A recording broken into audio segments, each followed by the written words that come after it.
बंधु माने आजिर एही भिडियोटी धनुराशि व्यक्तिविशेष मानक पई अत्यंत गुरुत्वपूर्ण अटे। आजिर एही भिडियो रे आमे माने जानिबा धनुराशि पई जुलाई 2024 टी किपरि रहिबो। धनुराशि मासिक राशिफल उपरे आलोचना करिबा। धनुराशि व्यक्तिविशेष मानक पई जुलाई मासटी किपरि रहिबो संपूर्ण भाबरे आमे सेही विषय रे आलोचना करिबा। धनुराशि व्यक्ति विशेष मानकर स्वास्थ्य, शिक्षा, प्रेम, वैवाहिक जीवन, भाग्य, क्यारियर, व्यापार वाणिज्य किपरि रहिबो एही जुलाई 2024 रे से विषय रे विस्तार रूप रे आलोचना करिबा। नवग्रहंकर स्थिति मध्य देखिबा। नवग्रह एही जुलाई मास आरंभ रे केउ प्रकार फल प्रदान करिबारे सक्षम हेबे से विषय रे आलोचना करिबा। शेषरे अशुभत्व प्रदान करुथिबा ग्रह मानक पई किछि विशेष प्रतिकार विषय मध्य जानिबा। तो बंधु माने सेथिपई भिडियोटी को स्किप न करे आपण शेष पर्यंत निश्चय देखंतु एवं आपणकर जदि धनुराशि होइथाय तेबे भिडियोटी को लाइक करी चैनल टी को सब्सक्राइब करि दियंतु एवं कमेंट बॉक्स रे भक्ति एवं श्रद्धार सहित जय श्री जगन्नाथ निश्चय लिखंतु। तेबे आसंतु आरंभ करिबा एही कार्यक्रमटी को जहाँकि आपणकर जन्म राशि एवं चंद्र राशि उपरे आधारित अटे। तेबे जुलाई मास आरंभ रे धनुराशि ने नवग्रहंकर स्थिति विषय रे प्रथमे जानिबा। तो बंधु माने धनुराशिटी होइथाय आम राशि चक्रर नवम राशि एवं आपणक राशिर अधिपति हेउछंती देवगुरु बृहस्पति एवं बृहस्पति आपणकर षष्ठ भावरे विराजमान अछंती। आपणकर तृतीय भावरे विराजमान अछंती शनिदेव। आपणकर चतुर्थ भावरे राहु विराजमान अछंती एवं आपणकर दशम भावरे केतु विराजमान अछंती। आपणकर पंचम भावरे मंगल विराजमान अछंती। आपणकर सप्तम भावरे सूर्य एवं शुक्र विराजमान अछंती एवं आपणकर अष्टम भावरे बुध विराजमान अछंती। तेबे सर्वप्रथमे जानिबा आपणकर स्वास्थ्य किपरि रहिबो एही जुलाई 2024 रे। तो बंधु माने आपणकर प्रथम भावटी होइथाय आपणकर स्वास्थ्यर भाव, आपणकर इम्यूनिटी सिस्टम रो भाव एवं आपणकर प्रथम भावर अधिपति हेउछंती देवगुरु बृहस्पति एवं बृहस्पति आपणकर षष्ठ भावरे विराजमान अछंती। तेबे बंधु माने किछि समय पूर्वरु ही बृहस्पति आपणकर षष्ठ भाव को आसीछंती एवं आपणकर षष्ठ भावरे बृहस्पति आगामी 1 वर्ष पर्यंत रहिबे। बहुत लंबा समय धरी रहिबे एवं षष्ठ घरटी को कुंडली रे एते भलो बोली विचार करा जाय नथाय कारण षष्ठ भावटी होइथाय आपणकर रोग, ऋण एवं शत्रुर भाव। तो आपणकर राशिर अधिपति षष्ठ भावरे रहिबा हेतु आपणकर स्वास्थ्य संबंधित समस्या देखा देई पारे। केवल एही मासरे ही नुहे आगामी 1 वर्ष पर्यंत आपणकर स्वास्थ्य जनित किछि समस्या देखा देई पारे। आपणकर मोटापण बढ़ी जाई पारे एवं लिभर रे समस्या, पाकस्थली रे समस्या एवं खाद्य हजम जनित समस्या मध्य देखा देई पारे। गैस भली समस्या मध्य देखा देई पारे। सेथिपाई आपण निजर खाद्यपेय उपरे ध्यान दियंतु एवं खाद्यपेय रे नियंत्रण रक्षा करंतु एवं प्रत्येक दिन आपण एक्सरसाइज एवं योग मध्य करंतु नचेत आपण अनेक गुड़िए स्वास्थ्य जनित समस्यार सम्मुखीन होई पारंती। एही समय मध्यरे आपण काहाठारु ऋण नियंतु नाही किंबा काहाकु ऋण दियंतु मध्य नाही। तरबर होई कोनोसी भी निष्पत्ति आपण एही समय रे नियंतु नाही एवं कोनोसी भी शत्रुंक सहित आपण आगुआ लागंतु नाही कारण एहा द्वारा आपण ही समस्या रे पड़ी पारंती एवं जेते पारिबे सेते आपण युक्ति तर्क एवं वाद विवाद ठारू मध्य दूरेई रहंतु। एही समय शत्रु आपणकर क्षति करि पारंती सेथि प्रति आपण सर्वदा सतर्क रहिबे।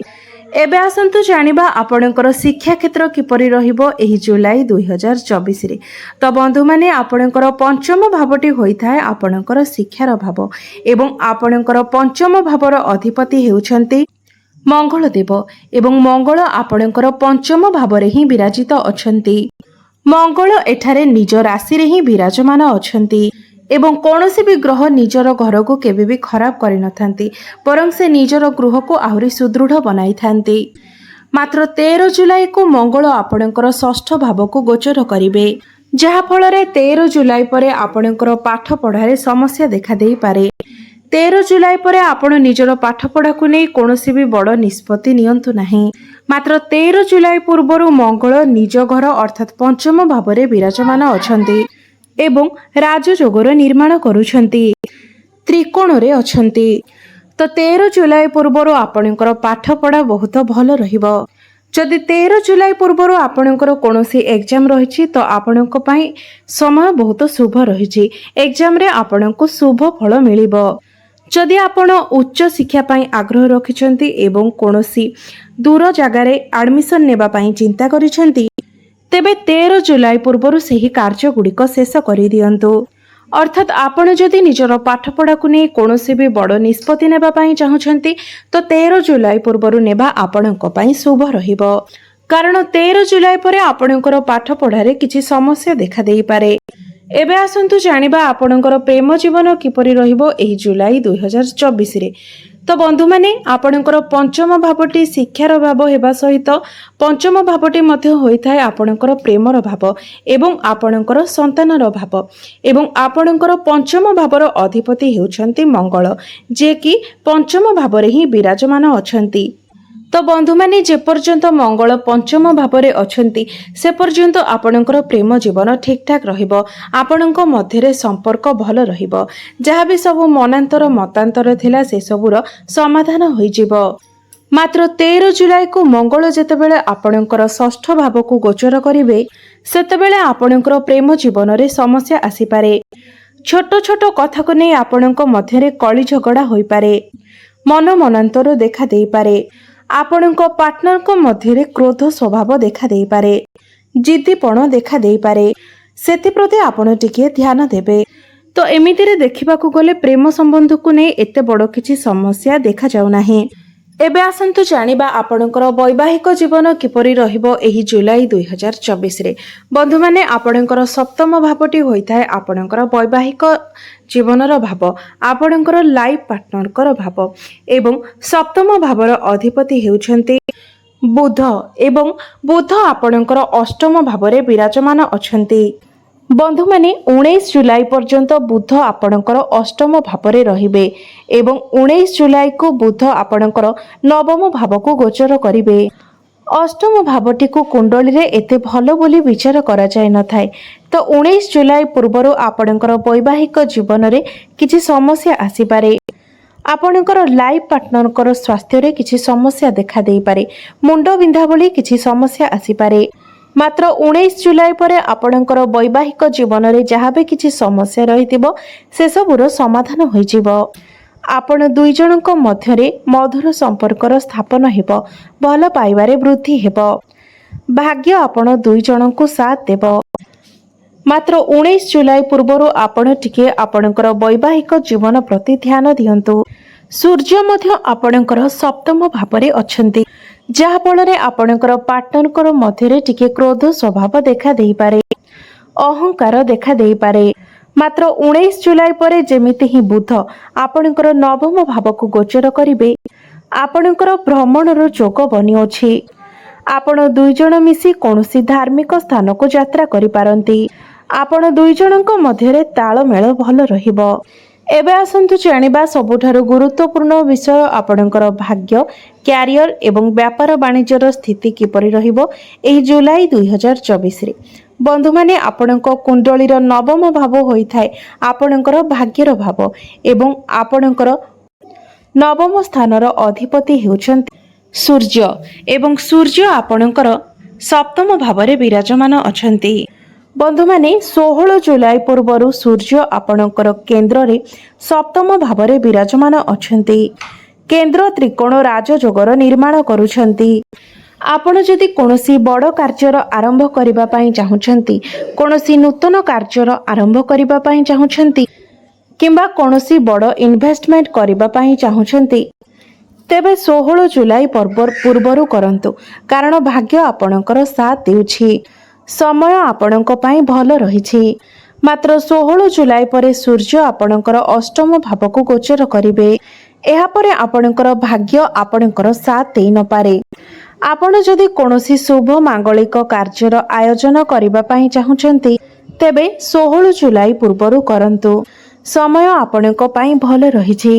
ଆପଣ ଯଦି କୌଣସି ଜିନିଷ କ୍ରୟ ବିକ୍ରୟ କରିବା ପାଇଁ ଚାହୁଁଛନ୍ତି ତେବେ ମଧ୍ୟ ଆପଣ 16 ଜୁଲାଇ ପୂର୍ବରୁ ତାହା କରିନିଅନ୍ତୁ। ଏବେ ଆସନ୍ତୁ ଜାଣିବା ଆପଣଙ୍କର କ୍ୟାରିୟର କିପରି ରହିବ ଏହି ଜୁଲାଇ 2024ରେ। ବନ୍ଧୁମାନେ, ଆପଣଙ୍କର କୁଣ୍ଡଳୀର ଦଶମ ଭାବ ହୋଇଥାଏ ଆପଣଙ୍କର କ୍ୟାରିୟର ଭାବ ଏବଂ ଆପଣଙ୍କର ଦଶମ ଭାବର ଅଧିପତି ହେଉଛନ୍ତି ବୁଧ ଏବଂ ବୁଧ ଆପଣଙ୍କର ଅଷ୍ଟମ ଭାବରେ ବିରାଜିତ ଅଛନ୍ତି ଏବଂ ଆପଣଙ୍କର ଦଶମ ଭାବରେ କେତୁ ବିରାଜମାନ ଅଛନ୍ତି। ତେବେ ବନ୍ଧୁମାନେ, କେତୁ ଏକ ଭ୍ରମିତ ଗ୍ରହ ଅଟନ୍ତି, ମୁଣ୍ଡବିହୀନ ଗ୍ରହ ଅଟନ୍ତି। କେତୁ ଯେଉଁଠାରେ ବି ବସିଥାନ୍ତି ସେଠାରେ ପରିବର୍ତ୍ତନ ଆଣିଥାନ୍ତି, ସେହି ସ୍ଥାନରୁ ଆପଣଙ୍କର ମନକୁ ହଟାଇଥାନ୍ତି। ଏହାର ଅର୍ଥ ହେଉଛି ଆପଣଙ୍କର କ୍ୟାରିୟରରେ ପରିବର୍ତ୍ତନ ଆସିପାରେ, ଆପଣଙ୍କର ଟ୍ରାନ୍ସଫର ହୋଇପାରେ, ଆପଣଙ୍କର ଚାକିରିରେ ପରିବର୍ତ୍ତନ ଆସିପାରେ। ତ ବନ୍ଧୁମାନେ, କେତୁ କେବଳ ଏହି ମାସରେ ହିଁ ନୁହେଁ, ଆଗାମୀ 1 ବର୍ଷ ପର୍ଯ୍ୟନ୍ତ ଏହି ସ୍ଥାନରେ ରହିବେ। ତ ଆଗାମୀ 1 ବର୍ଷ ମଧ୍ୟରେ ଆପଣ ନିଜର ଚାକିରି କ୍ଷେତ୍ରରେ ପରିବର୍ତ୍ତନ କରିବାକୁ ଭାବିପାରନ୍ତି। ତେବେ ବନ୍ଧୁମାନେ, ଏହି ମାସ 19 ଜୁଲାଇ ପରେ ଆପଣଙ୍କର କ୍ୟାରିୟର ସ୍ଥିତି ବହୁତ ଭଲ ରହିବ। ମାତ୍ର 19 ଜୁଲାଇ ପୂର୍ବରୁ ଆପଣଙ୍କର କ୍ୟାରିୟରରେ କିଛି ସମସ୍ୟା ଆସିପାରେ, କାରଣ ବୁଧ ଆପଣଙ୍କର ଅଷ୍ଟମ ଭାବରେ ଅଛନ୍ତି। ଅଷ୍ଟମ ଭାବଟିକୁ କୁଣ୍ଡଳୀରେ ଏତେ ଭଲ ବୋଲି ମାନାଯାଇନଥାଏ। ମାତ୍ର 19 ଜୁଲାଇକୁ ବୁଧ ଯେତେବେଳେ ଆପଣଙ୍କର ନବମ ଭାବକୁ ଗୋଚର କରିବେ ସେତେବେଳେ ଆପଣଙ୍କର କ୍ୟାରିୟରରେ ଉନ୍ନତି ଆସିବ। କର୍ମକ୍ଷେତ୍ରରେ ଭାଗ୍ୟ ଆପଣଙ୍କୁ ସାଥ ଦେବ ଏବଂ ଭାଗ୍ୟ ବଳରେ ଆପଣ ପ୍ରତ୍ୟେକ କାର୍ଯ୍ୟକୁ ଭଲ ଭାବରେ କରିପାରିବେ। ମାତ୍ର କେତୁ ଆପଣଙ୍କର ଦଶମ ଭାବରେ ରହିବା ହେତୁ ଆପଣଙ୍କର ମନ ବେଳେବେଳେ ଡାଇଭର୍ଟ ହୋଇପାରେ, ଆପଣଙ୍କର ମନ କାମ କାର୍ଯ୍ୟରେ ଲାଗି ନପାରେ ଏବଂ କାମ କାର୍ଯ୍ୟରେ ଅସନ୍ତୁଷ୍ଟି ମଧ୍ୟ ଦେଖା ଦେଇପାରେ। ଏବେ ଆସନ୍ତୁ ଜାଣିବା ଆପଣଙ୍କର ବ୍ୟାପାର ବାଣିଜ୍ୟ କିପରି ରହିବ ଏହି ଜୁଲାଇ 2024ରେ।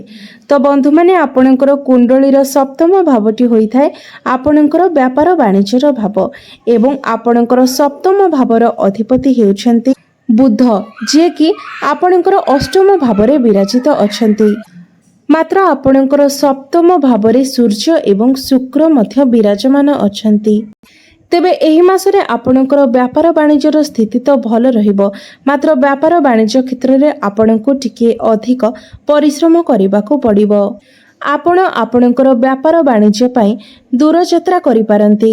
19 ଜୁଲାଇ ପୂର୍ବରୁ ଆପଣଙ୍କର ବ୍ୟାପାର ବାଣିଜ୍ୟକୁ ନେଇ କିଛି ଟେନସନ୍ ଦେଖାଦେଇପାରେ, ଉତ୍ଥାନ ପତନ ଦେଖାଦେଇପାରେ।